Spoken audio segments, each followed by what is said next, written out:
القلب واليقين بالحديث الذب والقرآن استغفر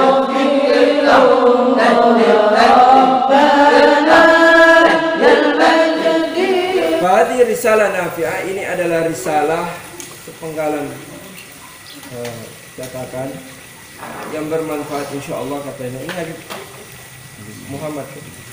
Jadi Habib Muhammad ini menyambung risalah ini, begitu ya. Setelah meninggalnya pengarang disambung oleh Habib Muhammad, begitu.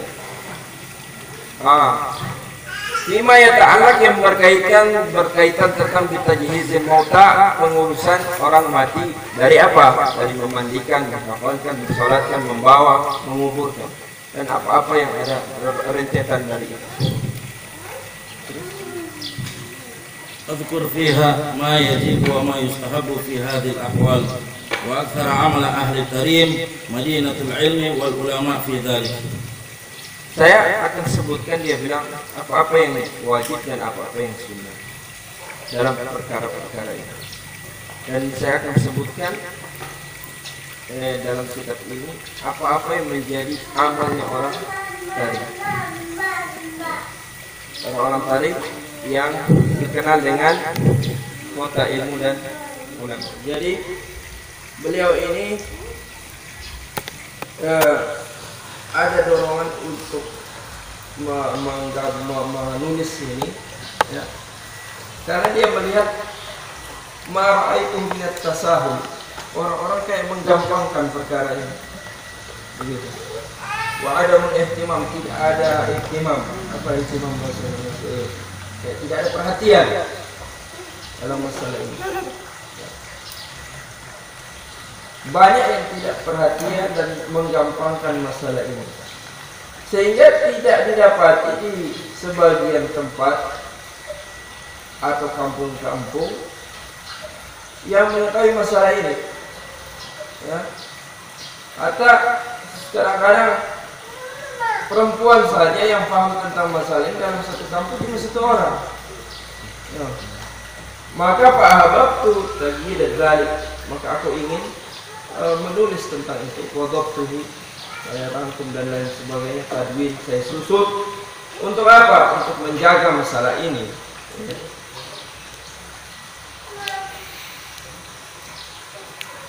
Dan mempermudah bahasa dan lain sebagainya, pengetahuan tentang ini kepada siapa yang ingin beramal atau mau belajar tentang ini. Faqul musta'inan billah, saya berharap pertolongan dari Allah Subhanahu wa taala dan menjadikan Allah sebagai wakil dalam hal ini. Wa huwa hasbi wa ni'mal wakil. Allah adalah pelindung dan cukuplah Allah sebagai wakil. Di Tarim itu ada satu dikenal Syekh, siapa dong macam begitu? Abdul Gawi. Ya, Abdul Gawi itu turunan dari Al-Khatib. Dia pakar dalam hal itu. Dan ada dulu Ustaz Hussein, orang pernah datangkan di sini. Itu belajar dari Syekh Abdul Gawi. Ini cuma sekilas tentang sejarah. Jadi di Tarim itu kan kalau kasih mandi mayat, antum mungkin lebih paham tentang prakteknya. Ada yang air, ada yang berapa? Air 7, tuh. Ada 5, ada 9. Nah di Tarim dia tidak pakai itu. Dia tidak pakai 5, dia tidak pakai 9. Itu 5, 9, 7 itu jumlah saja, ya, jumlah siraman itu. Ada siraman 5, ada siraman 7, ada siraman 9. Nah, di Tarim dia cuma pakai 7. Dia tidak pakai 5, dia tidak pakai 9. Kama sholaha bil ulama fi kutubihim. Dan itu yang terdapat di dalam kitab-kitab para ulama. Nanti insyaallah beliau ya. Apa dia nama? Praktik. Tidak ada masalah ya. Tidak ada masalah mau 5, mau 7, mau 9. Itu bilangan-bilangan ganjil karena memang disunahkan yang ganjil. Kenapa dijadikan 7 gitu ya? Dijadikan 7 karena fi ja'aliha sab'an taj'alul mazilan li sidr wahid. Dijadikan 7 karena mazilah itu air yang air mutlak. Setelah dicuci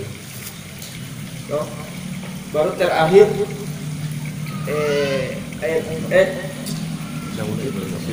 iya femisida, baru habis itu mazilah. Jamaah sekalian, sebelum kita masuk ke praktek, sebelumnya kami meminta izin daripada Ustaz yang mengajarkan kami ini agar kiranya kami mendapatkan sanad pelaksanaan fardu kifayah sebagaimana yang dilaksanakan di Tarim. Dan kami di sini mencoba mempraktekkan atau mempelajari sebagaimana yang diamalkan ahli tarim. Dari Ustaz Husain, dari Habib Ali bin Mustafa Idrus, bersambung ke Syekh Abdul Ghawi, bersambung ke Habib Muhammad bin Hafiz, bersambung ke Habib Salim bin Said Al-Bukayyir, bersambung ke Habib Abu Bakar Al-Bukayyir, dan seterusnya sampai ke Sayyidina Ali yang memandikan Rasulullah. Mengapa kita mengambil sanad ahli tarim? Karena menurut beliau Habib Muhammad bin Hafiz adalah sosok yang sangat menjaga adat ahli tarim maupun menjaga kesunahannya. Di mana juga pelaksanaan fardu kifayah di tarim itu adalah yang melaksanakan orang-orang alim sederajat dengan para mufti, sehingga benar-benar dalam pelaksanaan fardu kifayah betul-betul diperhatikan dan tidak ada seperti tadi dijelaskan oleh Habib, tidak menggampangkan atau mengentengkan pelaksanaan fardu kifayah itu. Nanti insya Allah tolong dibantu kami berdasarkan pengalaman jamaah sekalian, tolong ditambah-tambahkan yang kurang. Kemudian ini menjadi satu pegangan kita di Pondok Pesantren Nurul Khairat untuk pelaksanaan fardu kifayah. Dalam mayat ini melepaskan rohnya dari jasad, biasanya ada nampak-nampak yang terjadi pada kondisi orang tersebut, di mana nampak pertama itu biasanya suhu badan itu menjadi dingin. Suhu badan begitu ya. Suhu badan menjadi dingin. Kalau saya pengalaman menghadapi orang yang jantung tidak sampai 5 menit itu meninggal di pangkuan saya, sangat cepat sekali, mungkin hanya 3 kali tarikan nafas selesai. Saya sempat pangku, tidak lama kemudian hanya 3 tarikan nafas selesai, langsung meninggal.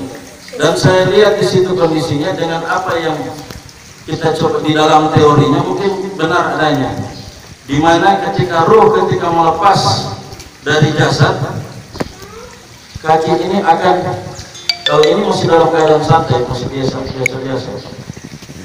Tapi yang nampak awal itu biasanya ada di sini. Ketika ruh mulai naik, jari apa ini, posisi kaki akan terjulur ke depan. Kenapa juga kami bandingkan seperti ini? Karena ini adalah bagian yang sunnah juga, mengarah ke arah kiblat. Agak serong sedikit. Kalau memungkinkan di rumah, memungkinkan kondisi di rumah, tempat tidur atau apa begitu, dipan, yang kira-kira posisinya bisa begini, apa namanya? Istilqa. Kaki menghadap ke arah kiblat, seyogianya seperti ini. Seyogianya seperti ini. Kalau memungkinkan ke rumah. Karena posisi ini juga nanti akan sampai pada proses memandikan, sampai pada proses mengkafankan. Tapi ini kondisional ya, kondisional. Hanya saja disunahkan seperti ini. Disunahkan seperti ini. Kemudian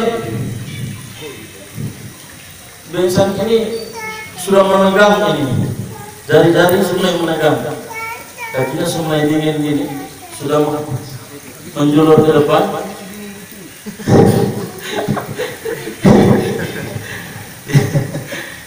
Kemudian ini sudah menghadap ke depan ya, ini sudah ke depan, semakin kencang, semakin kencang. Kemudian nanti di tangan ini, di tangan biasanya berapa hari begitu sebelumnya. Ini tangan kalau mau di Mekah, apa mau di rumah sebegini, hanya bisa tahu kalau ada tanda-tanda seperti begitu. Tidak bisa rapat, melainkan dia menjadi Mekah.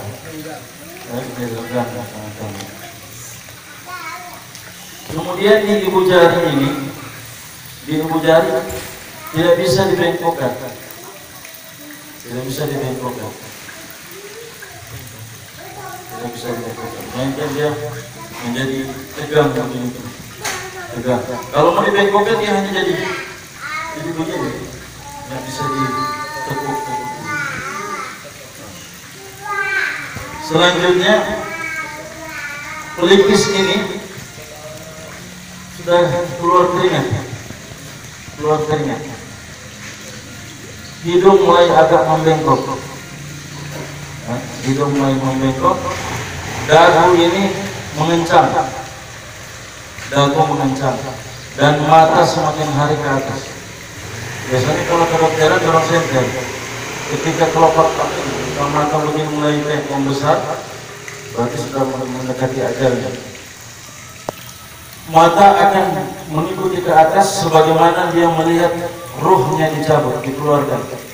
Mata terpandang ke atas, mata terpandang ke atas. Makanya biasanya kalau ketika terlepasnya ruh dari jasad itu, mata tidak tertutup, terbuka, terbuka terus, sehingga matanya perlu ditutup, matanya perlu ditutup. Karena kalau mata juga terbuka terus, takut keluar lagi. Ketika mata terbuka, doa yang diajarkan itu biasanya Bismillahi wa ala millati Rasulillah, matanya ditutup. Tetapi ada tambahan, Bismillahi wa ala millati Rasulillah, ya basar la tutbi'ur ruh. Kemudian tutup matanya. Bismillahi wa ala millati Rasulillah, ya basar la tutbi'ur ruh. Insyaallah matanya tertutup. Selanjutnya apa yang kita lakukan? Yang kita lakukan itu, jenazah itu bermalam, misalnya wafat jam 9 malam, kemudian mau dikuburkan nanti besoknya baru dikuburkan, maka sediakanlah 4 mangkuk begitu. Kalau kain ini kita anggap sebagai tempat tidur, letakkan di setiap sudut-sudutnya, setiap sudut-sudutnya. Maksudnya ini adalah menjaga daripada ada serangga. Wallahu a'lam ya. Menjaga serangga yang akan masuk di bagian-bagian rongga daripada si mayit tersebut. Kalau posisinya bermalam. Kalau posisinya bermalam. Karena juga kalau bermalam begitu, kalian bisa mengelupas kulit si mayit, bisa terkelupas. Kemudian buhur ini sejak dia sudah meninggal, hadirkan terus ini dupa, bubur, ini dihadirkan. Untuk apa? Agar supaya segala misal ada bau yang keluar daripada si mayit itu tertutupi dengan baunya buhur ini. Cari yang wangi. Mulai sejak meninggal itu. Kalau orang di sini mungkin tidak laksanakan lagi seperti itu ya. Di sini selanjutnya mengikat daripada dagu si mayit. Ini juga mencegah daripada masuknya serangga. Mengikatnya, ini kain ini agak kurang lebar. Ini apa yang saya praktekkan ini, saya upayakan mengikuti apa yang diajarkan, yang mengambil daripada sanad ahli tarim ini. Kainnya agak lebar lah sedikit, sekitar 3 jari. Kemudian diikat dari dagu sini, bukan naik ke sini. Mungkin ada yang mengikatnya dari sini, tetapi kita mengikat dari belakang telinga. Ini karena tidak lebar, ya. Ini karena kurang lebar. Dari belakang telinga kemudian ke atas diikat. Ada juga jenazah. Saya pernah lihat jenazah yang mungkin dalam keadaan sakit, kebetulan saya di kepala, keluar terus cairan dari mulut. Andaikan itu tidak ditutup akan lebih banyak keluar cairan. Jenazah yang masya Allah seorang hafiz, seorang alim juga, saya di kepalanya, saya disuruh ikat. Tapi banyak juga karena beliau sakit, jadi banyak cairan air yang keluar sehingga agak dimiringkan kepalanya. Jadi seperti itu cara mengikatnya, dari dagu ke belakang telinga naik ke atas. 3 ikatan. Tadi pertama di bagian kepala, yang kedua di tangan. Kain yang digunakan mengikat sama, agak lebar. Mengikatnya, kalau kadang kita mengikat juga seperti ini, biasa saja. Ini hanya adat ya, adat. Kadang juga mengikat begini. Tetapi ahli tarik mengikatnya hanya di ibu jari, hanya diikat dulu. Ini untuk apa? Mengurangi daripada bekas daripada ikatan terhadap jenazah itu, agar supaya tidak banyak bekas-bekas. Sampai alas yang digunakan itu adalah tikar yang terbuat dari undang, dan itu lebih dingin dan kurang membekas, menghitam di badan jenazah. Selanjutnya di kaki, sama juga di kaki, diikat di bagian ibu jari. Yang terlewat itu ketika ruh sudah mulai lihat, sudah ada nampak bahwasanya ruh dan jasad akan berpisah. Orang yang hadir keluarganya ambil Al-Quran, dibacakan surat Ar-Ra'd. Surat Ar-Ra'd di dalam kitab takrirat ada disebutkan itu. Surat Ar-Ra'd, surat ke berapa? 13. Surat Ar-Ra'd dibaca. Manfaatnya apa? Agar mempermudah keluarnya ruh dari jasad. Itu mempermudah. Surat Yasin dibacakan, boleh juga surat Yasin. Tapi tempatnya ketika sudah benar-benar roh itu terlepas dari jasad, baru dibacakan surat Yasin. Kalau tadi yang calon mayit itu ketika sudah menghadapi sakratul maut, maka diajarkan untuk membaca surat Ra'd. Ingat adik-adik, santri khususnya, baca surat Ar-Ra'd. Ketika orang melihat ada orang yang sudah sakit, kemudian kita berkunjung ke rumah sakit, misalnya ada orang yang sedang sakit, kemudian sudah nampak bahwa dia sudah menghadapi sakaratul maut, ambil Al-Quran, bacakan surat Ar-Ra'd. Insya Allah ketika roh keluar dari jasadnya lebih mudah dan lebih ringan. Kemudian bacakan surat Yasin agar menghantarkan rohnya itu. Nah, begitu ya. Sampai di sini bisa dipahami sebelum masuk, terus bisa dipahami santri-santri. Masalah yang ikat di sini, yang di jari dan di kaki. Seandainya si calon mayit ini ininya sudah tertutup mulut, dengan tangannya sudah posisi begini, apakah kita tetap melakukan ikatannya itu dia? Ya. Begini, biasanya mulut itu mungkin saat dia roh melepas, mungkin kalau yang bersangkutan tersebut orang alim dan memang diberikan kemudahan oleh Allah seperti itu, ya alhamdulillah, berarti dia memudahkan orang yang lain yang melaksanakan itu. Tetapi tidak masalah juga kalau kita tidak menjaga jangan sampai ada serangga semut atau apa itu masuk atau ada cairan yang keluar. Itu manfaatnya dia diikat mengikat dan disedekahkan, karena umumnya kadang susah untuk bersedekah, jadi dibantu jenazah tersebut dikasih sedekah. Insya Allah kalau ahli sholat mungkin senantiasa menjaga sholat, Allah mudahkan. Insya Allah karena juga Allah mudahkan.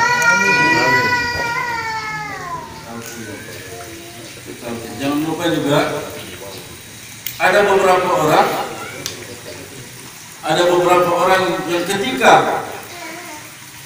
ketika calon jenazah ini, calon mayit ini menghadapi sakaratul maut, di samping membacakan surat Ar-Ra'd tadi, ditalkinkan. Yang mentalkinkan itu yang afdalnya adalah orang-orang alim, orang-orang saleh. Ditalkinkan. Yang afdal orang-orang saleh. Dan bukan ahli waris. Bukan ahli waris. Kalau tidak ada, ya ahli waris. Ya, kalau ada sudah di kampung, kemudian orang lihat orang keluarga sudah akan menghadapi sakaratul maut, cari orang-orang alim, cari orang-orang saleh. Ada Habib, kita tolong Habib. Telepon Pak Habib, jadi boleh ya? Kita tolong Pak Habib untuk mentalkinkan dia. Insya Allah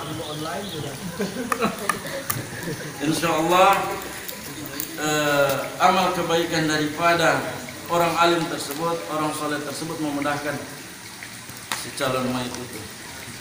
Ditalkinkan. Cara mentalkinkan juga cuma membacakan kalimat tauhid, la ilaha illallah, dan tidak perlu tergesa-gesa, dibisikkan di telinganya. Jangan dipaksa si calon mayit, jangan dipaksa maksudnya kayak ayo baca. Jangan kok, ayo baca. Iko apa kita bilangnya iko. Nah, iko, jangan. Tidak begitu. Tidak dipaksa. Kemudian karena dia sedang menghadapi sakaratul maut ini, terbatas untuk mungkin dia punya gerakan untuk mencampur. Jadi kita yang memandu itu jangan tergesa-gesa. Baca saja la ilaha illallah, berhenti lagi. Kemudian baca lagi. Begitu. Sampai menghidap meninggal. Ini sunnah mentalkinkan. Hadisnya lakin mautakum bila ilaha illallah. Lakin mautakum bila ilaha illallah. Talkinkan orang yang meninggal itu dengan mengucapkan la ilaha illallah. Man dakhala akhir kalamihi la ilaha man kana akhir kalamihi la ilaha illallah dakhala al-jannah. Barang siapa yang di akhir kalimatnya itu mengucapkan la ilaha illallah, maka dia masuk surga. Nah, itulah mengapa perlu ditalkinkan. Dan insya Allah si calon mayit ketika dia mengucapkan la ilaha illallah, kalimat tauhid, insya Allah dia bagian daripada ahli surga. Tapi semua itu tergantung amal kita. Semua tergantung amal kita sama saja, dan semua kita serahkan kepada Allah. Ada lagi, si mayit ini sudah naik di tempat permandian, sudah dilepas ikatannya. Sudah dilepas ikatannya. Selanjutnya melepas pakaian. Melepas pakaian ada dua versi juga. Kalau menurut Habib Alwi, kalau agak sulit ya digunting saja, digunting. Tapi kalau menurut Ustaz Hussein, seandainya pakaian itu masih bisa digunakan, kemudian memungkinkan untuk dilepas, dilepas supaya tidak menjadi mubazir. Kalau memungkinkan untuk dilepas, dilepas pakaiannya. Kalau memang sudah agak kesulitan, jenazah kaku apa semua, digunting. Itu dua versi itu. Dilepas pakaiannya. Dan siapa yang memegang? Karena ini sudah dari tempat ini ya, dari tempat tidur. Somati ini. Ini somati ini ceritanya. Somati. Kita semua kalau sampai di sini sudah agak jelasin ya. Insyaallah. Jadi intinya lihat tanda-tanda kematian. Tengok Yesus. Pertama lihat tanda-tanda kematian. Ketika nampak sudah tanda-tanda kematian, bacakan surat Ar-Ra'd, kemudian talkinkan. Talkinkan. Kemudian ketika sudah kita talkinkan, bacakan surat Yasin. Bacakan surat Yasin. Setelah dibacakan surat Yasin, kemudian ikat daripada bagian kepala, dagu, tangan dan kaki. Ketika jenazah bermalam, maka letakkanlah air di setiap sudut dipan. Sudut dipan. Ini untuk mencegah daripada naiknya serangga. Insya Allah ada manfaatnya. Satu terakhir. Ini kan baru si calon mayit. Ya. Berarti mungkin kalau dia berada di rumah sakit ataupun di rumah lah, kita kan dulu mempunyai kain putih itu dia. Apakah bisa kita gunakan selain kain putih? Untuk menutup, Mengikat. oh baikan, Iya. cuma baikan, Iya. boleh. Biasanya kalau di rumah sakit kan ada kain khas itu yang agak lebar, bisa digunakan itu juga, kain khas. Tidak juga disebutkan atau apa begitu untuk mengikatnya kain putih. Tapi umumnya biasanya kan kita dapat itu kain putih atau kain khas ini. Nah, seperti itu. Itu berulang-ulang saya tanya, apa hal yang paling harus orang perhatikan dalam mengurus jenazah? Di dalam kitab maupun saya tanya langsung, disampaikan itu pertama, jangan sekali-sekali melihat aurat. Kemudian jaga jangan sampai terbuka aurat semayit. Karena hukum untuk melihat aurat itu wajib. Tidak melihat aurat itu Wajib. hukumnya wajib. Tidak Dan melihat. iya, tidak melihat. Tidak melihat aurat hukumnya wajib. Dan sunnah untuk tidak melihat secara keseluruhan. Itu disunahkan. Tidak melihat secara keseluruhan itu hukumnya sunnah. Di kitab itu aja. Sehingga ahli tarikh itu dan orang yang melaksanakan fardu kifayah tidak akan pernah tahu bagaimana kondisi si mayit ini. Kalau orang di sini mungkin apakah minta maaf. Apakah ada cacat di tubuh jenazah itu tidak diketahui orang lain, melainkan hanya satu orang yang petugas intinya mungkin yang dia tahu. Itu pun mungkin hanya di bagian-bagian, mungkin di tangan atau di anggota wudhu. Tapi di bagian yang lain tidak perlu. Dan jangan sekali-sekali mencari tahu juga, atau mungkin si calon mayit itu punya tato atau apa. Tidak perlu diperlihatkan. Tidak perlu diperlihatkan. Dan jangan juga sekali-sekali cari tahu. Jadi ketika sudah posisi begini, bantu.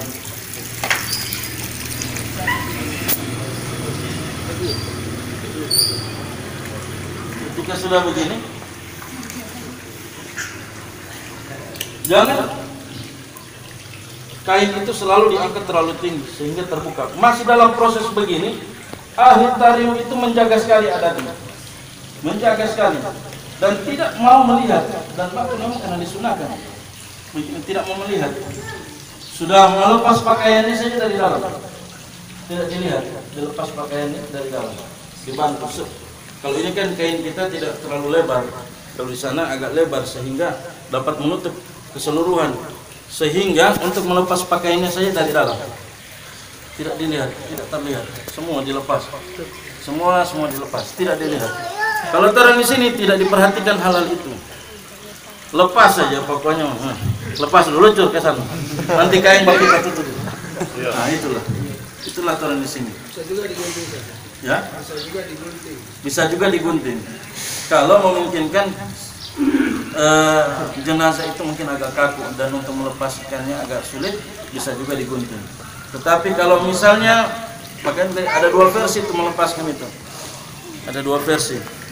Tetapi kalau misalnya memungkinkan untuk dilepas dan supaya tidak mubazir, dilepas pakaiannya. Tapi kalau memang tidak memungkinkan, ya sudah digunting saja, digunting. Itu pun mengguntingnya dari dalam dan tidak boleh dibuka ya. Sekali lagi, tidak boleh dibuka. Tidak boleh dibuka. Jangan dibuka. Jaga benar-benar kehormatan si mayit itu. Kalau taruh di sini kurang memperhatikan kehormatan si mayit. Apapun yang terjadi kekurangan terhadap mayit, orang sabar, orang ikhlas, ya. Dan tidak perlu mencari tahu. Jadi dilepas semua dari dalam. Bantu dilepas pakaiannya. Dilepas semua ini, dilepas jalan, tarik ke dalam, tarik ke bawah semua, dilepas. Ini yang perlu kita perhatikan ya. Jangan dibuka. Kalau di sini enggak. Berapa kali saya cabut jauh, pecah, sehingga terbuka. Baik, kita lanjut akan memindahkan. Umpamanya kan si mayat ini bermalam ya, bermalam. Masalah pakaian yang dia gunakan, apakah saat malam hari itu kita sudah mau lepas atau nanti besoknya setelah mau kita lakukan perlu untuk dimandikan? Satu permandian. Iya. Oke. Kalau misalnya mau dilepas juga di saat dilepas saat itu juga boleh juga, bisa juga. Kan cuma dia tidak dijelaskan secara rinci begitu, ya. Dan dia juga tidak menjadi satu ada yang pembahasan utama di dalam kitab. Dia tidak terlalu. Kemudian sebelumnya, ada tali rafia sini. Tali rafia. Cuma minta tolong ada tali rafia. Terus tali rafia ini manfaatnya apa?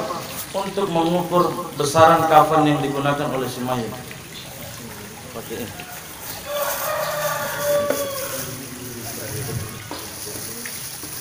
Kalau ada Om Aib, dia mau ambil bermeter. Semoga Ibrahim cepat sehat. Amin. Ini tali rafia. Mengukurnya bagaimana? Mengukurnya. Ini kepala mayat. Ini kepala. Tangan sedekap. Diukur dari ujung begini, ujung tempat tidur, kaki keserapat kan, sampai di ujung kaki, tambah 2 jengkal. Foto akan nih. Ente tambah 2 jengkal. Bisa lebih, ukur. Terus jangan tarik sepan. Sudah. 2 jengkal kurang lebih 2 jengkal 4 jari. 2 jengkal 4 jari, dilebihkan. Sudah? Jadi kalau kita diminta untuk mengurus jenazah, datang cepat terlebih dahulu untuk mempersiapkan segala kebutuhan daripada kafan si mayit. Seperti tadi cara mengukurnya, kita bawalah tali rafia untuk membantu mengukur. Ambil ujung tali, letakkan di ujung kepala, kemudian di ujung kaki ditambah 2 tingkal 4 jari. Ini daripada untuk mengikat tali pocongnya. Gunting itu. Mana gunting? Sana gunting. 4 jari. Nah, situ. Oh iya. Ini untuk bagian panjang. Bagian panjang. Sekarang lebar. Kali lagi. Sekarang lebar. Mengukur lebarnya. Biasanya jadi mayat ini cepat paham. Kira cepat mati. Ini anggap ujung koin. Taruh di ujung koin. Sini. Ke sini. Kemana? Ke sini. Di sini. Kemudian di sini. Taruh di ujungnya begini, nanti di sebelahnya di ujung sini juga. Kenapa harus di atas ini? Karena kalau orang ukur ambil dari bawah bakal kurang. Sehingga mengukurnya kasih naik di atas sedekap tangannya itu. Nah, sedekap tangannya. Kalau orang ukur karena mau buru-buru apa semua dapat lupa, orang ukur di bawah. Terakhirnya cukup tuh kain. Nah, jadi ukur dari atas, taruh di ujung sini. Taruh di ujung. Nanti setelah itu